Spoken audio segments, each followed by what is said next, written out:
Assalamualaikum warahmatullahi wabarakatuh. Perkenalkan, saya Muhammad Irfansyah, angkatan 2020 dari kelas 2B1 dengan NIM 22003021115. Di sini saya akan mempresentasikan tugas kewirausahaan. Nah, dengan area fungsi bisnis yaitu coffee shop, dengan nama pelaksana saya sendiri Muhammad Irfansyah. Langkah-langkah 1, identifikasi tipe-tipe ide dan konsepsi peluang berdasarkan konteks bisnis. Kriteria 1.1, tipe ide-ide identifikasi berdasarkan solusi yang ditawarkan. Dan sini rekaman hasil tipe ide-ide bisnis dapat mencakupi saya memilih memberi kenyamanan dan menutupi gap.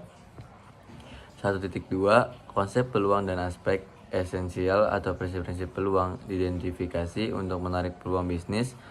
Konsep peluang merupakan sesuatu yang dapat mengarah pada bisnis yang diinginkan dan layak, yakni saya memilih kompetensi dan keunggulan. Untuk aspek esensial, prinsip-prinsip peluang dapat mencakupi, di sini saya memilih yaitu tepat waktu. 2.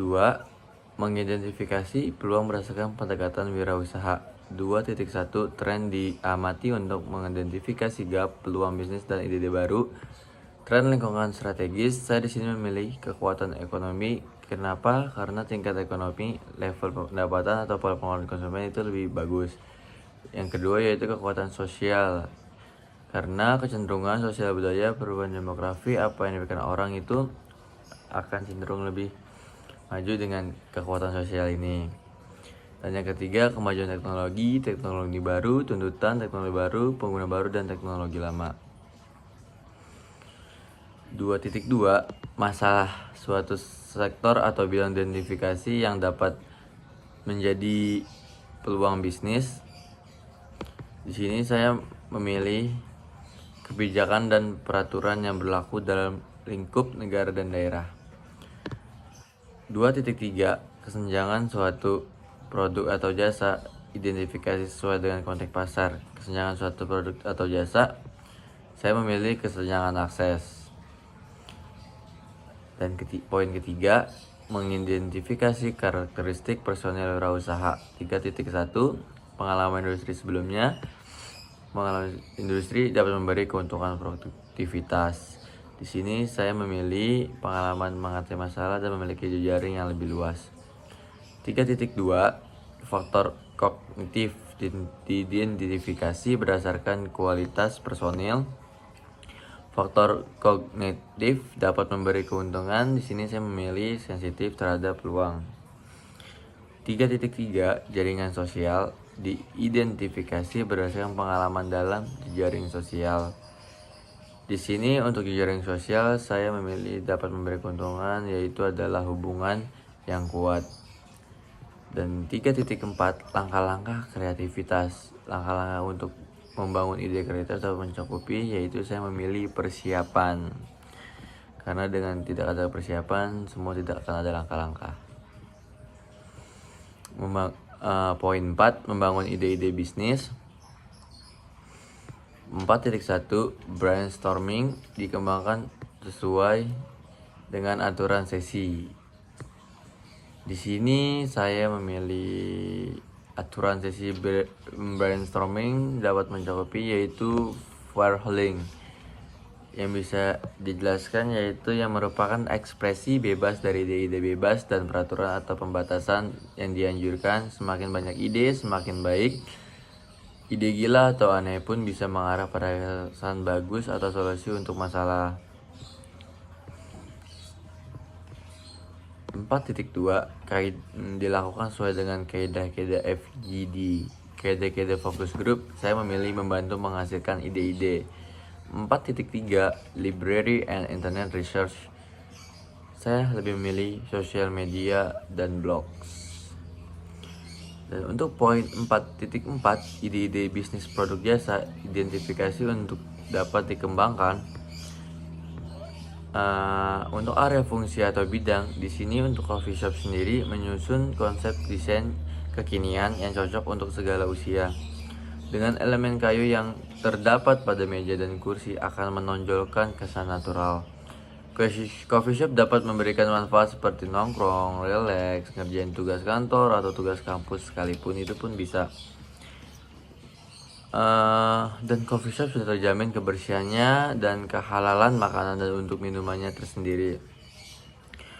Dan untuk target pasar coffee shop yaitu kalangan menengah sampai kalangan atas dengan harga yang terjamin. Dan coffee shop juga sering melihat peluang di hari-hari tertentu dengan mengadakan promo, yaitu seperti 10% untuk semua jenis makanan dan minuman. Untuk mengembangkan ide kreativitas, coffee shop selalu mengikuti tren yang sedang diminati banyak orang. Dan untuk pengembangan, coffee shop melakukan promosi di sosial media seperti Instagram, Facebook, website, dan lain-lain. Oke, next untuk selanjutnya saya di sini akan menjelaskan tugas buku kewirausahaan 2 yaitu Junior Business Facilitator. Dengan sama saya pelaksana Muhammad Irfansyah. Di sini untuk konsep bisnis, langkah-langkah 1 menentukan produk yang akan dibuat konsep bisnisnya. 1.1 kriteria saya di sini adalah coffee shop. Dan untuk 1.2 deskripsi produk jasa diidentifikasikan dengan berdasarkan tuntutan pemangku, kepentingan singkat jelas kata kunci. Untuk deskripsi produknya saya yaitu coffee shop. Di sini kami memberikan pelayanan servis seperti mengorder minuman atau makanan sampai membayar pun tidak harus di kasir, tapi yaitu di table, dan tamu tidak perlu untuk capek-capek membayar atau memesan harus pergi ke kasir. Hanya cukup untuk memanggil waiter atau servernya tersendiri. Untuk 1.3 bentuk paket penjualan. Bentuk paket penjualan kami di sini yaitu satuan, tidak paketan. Poin 2, mengidentifikasi si target pasar. 2.1 target pengguna atau klien diidentifikasi berdasarkan kemungkinan yang dapat menikmati produk. Di sini target penggunaan klien saya memilih pemasaran terkonsentrasi. Untuk 2.2 target lokasi, di sini saya lebih memilih ke distrik. Untuk poin 3, diidentifikasi alasan membangun produk. 3.1 saya lebih memilih ke kualitas karena ada harga, ada kualitas. 3.2 peluang pasar diidentifikasi berdasarkan hasil survei dan analisa. Di sini untuk peluang pasarnya saya memilih penetrasi pasar, yaitu menjual lebih banyak produk di pasar yang ada. Dan untuk poin 4, mengembangkan fitur spesial. 4.1 tujuan produk atau jasa dan penggunaan diidentifikasikan berdasar survei dan analisa. Tujuan produk atau jasa dan penggunaan, di sini saya lebih memilih ke produk kenyamanan. Kenapa? Karena ini adalah jenis produk yang dibeli konsumen berulang kali. 4.2 fitur-fitur utama yang ditaruhkan di identifikasi berdasarkan analisa tujuan dan penggunaan. Di sini saya memberikan janji memberikan pelayanan terbaik kepada tamu. Dan untuk 4.3 manfaat produk jasa diidentifikasikan sesuai pemangku kepentingan. Manfaat produk atau jasa yang saya pilih itu adalah manfaat kenyamanan. Karena kebanyakan tamu di situ adalah memilih tempat yang sangat nyaman. 4.4 reliabilitas produk atau jasa diidentifikasikan sebagai jaminan keberlangsungan bisnis. Reliabilitas produk jasa yang saya pilih di sini adalah ruang lingkup rencana. Dan poin 5, mengembangkan tim manajemen. 5.1 personal branding tim konsultan diidentifikasi berdasarkan portofolionya. Personal branding tim konsultan, di sini saya lebih memilih sertifikat karena dengan sertifikat di situ pasti ada orang yang akan percaya. 5.2 kualifikasi tim diidentifikasi sesuai kerangka kualifikasi nasional. Di sini saya memilih kualifikasi tim dengan level kerangka kualifikasi 1 sampai 9. Oke, next saya akan menjelaskan untuk tugas kewirausahaan 3. Di sini 1.1 tingkat diinginkan pasar terhadap produk jasa. Untuk mengambil keuntungan dari tren lingkungan,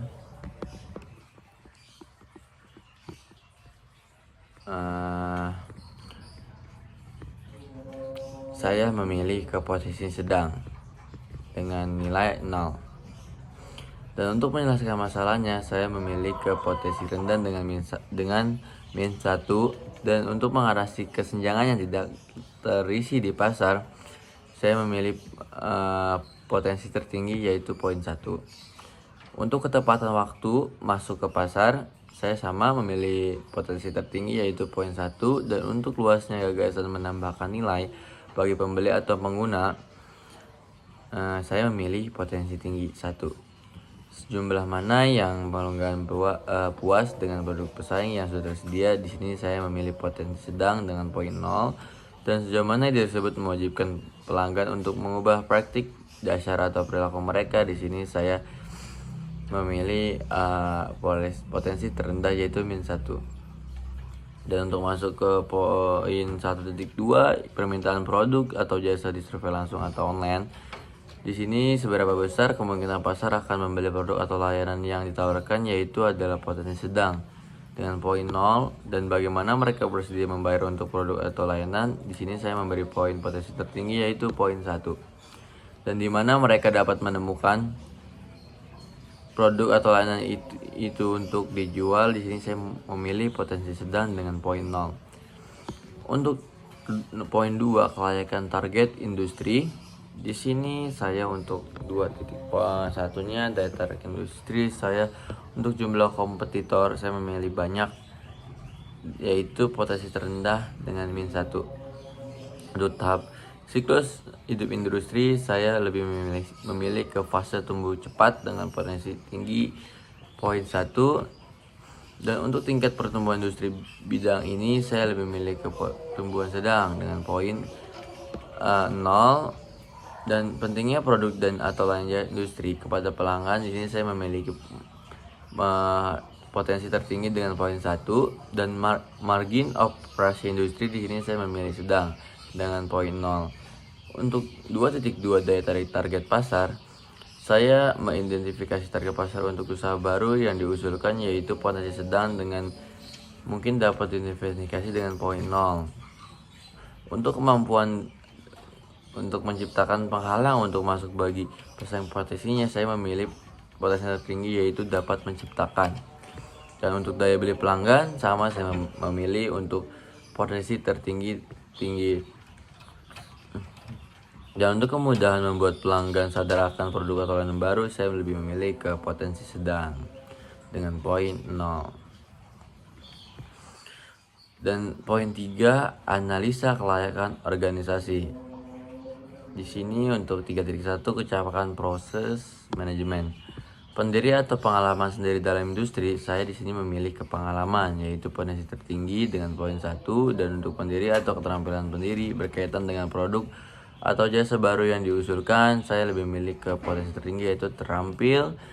Dan sejauh mana jaringan profesional dan sosialis pendiri atau pendirinya di industri yang relevan, saya dan memilih potensi tertinggi yaitu luas dengan poin 1.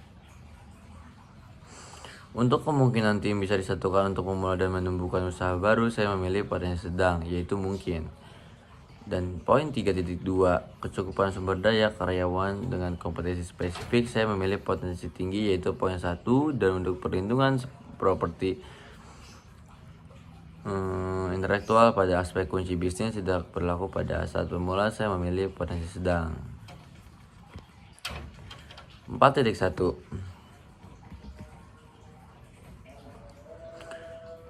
untuk modal ekualitas equity capital, saya lebih memilih ke potensi sedang.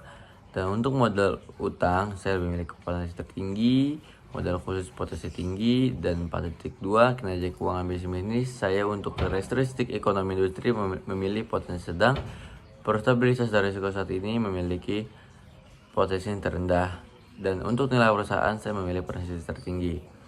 4.3, daya tarik finansial keseluruhan. Untuk hasil keuangan historis, saya memilih potensi tertinggi dan proyeksi pendapatan potensi tertinggi. Dan untuk keuntungan sedikit untuk 3 tahun ke depan yaitu potensi terendah, margin kotor dan laba sebelum pajak. Sebagai presentasi dapat pendapatan potensi sedang dan daya tarik relatif terhadap perusahaan lain yang telah Anda lihat yaitu potensi tertinggi poin 1. Di sini untuk ukuran ide bisnis saya memilih layak, dan saran untuk menaikkan potensi saya akan mengimprove dan ide terbaru supaya coffee shop ini menjadi jalan yang lebih maju lagi untuk kedepannya. Dan untuk bagian 2 isu terkait dengan pasar saya memilih 1,5 yaitu tidak layak. Kenapa? Karena di sini saya akan meningkatkan kualitas usaha untuk kedepannya lebih bagus lagi dan menghasilkan ide-ide yang tidak terduga. Dan untuk kelayakan organisasi saya memilih layak karena untuk organisasi di coffee shop sendiri di sini tuh sangat lebih fleksibel dan friendly, yang dimana untuk tamunya sendiri akan lebih nyaman untuk berada di coffee shop saya. Untuk bagian 4 isu finansial, kembali saya memilih layak karena dari semua yang saya jelaskan yang hanya tidak layak itu hanya bagian 2, dan total untuk keseluruhannya yaitu 1,875 untuk penilaian keseluruhannya. Dan untuk ringkasannya di sini saya dengan nilai ini saya akan membuat planning terbaru agar saya meningkat ke depannya dan lebih maju dan bisa mengembangkan produk cafe shop ini lebih banyak lagi. Dan sekian dari saya untuk presentasi buku nilai KWU dari tugas 1 sampai buku 3. Cukup di sini. Kurang lebihnya mohon maaf. Assalamualaikum warahmatullahi wabarakatuh.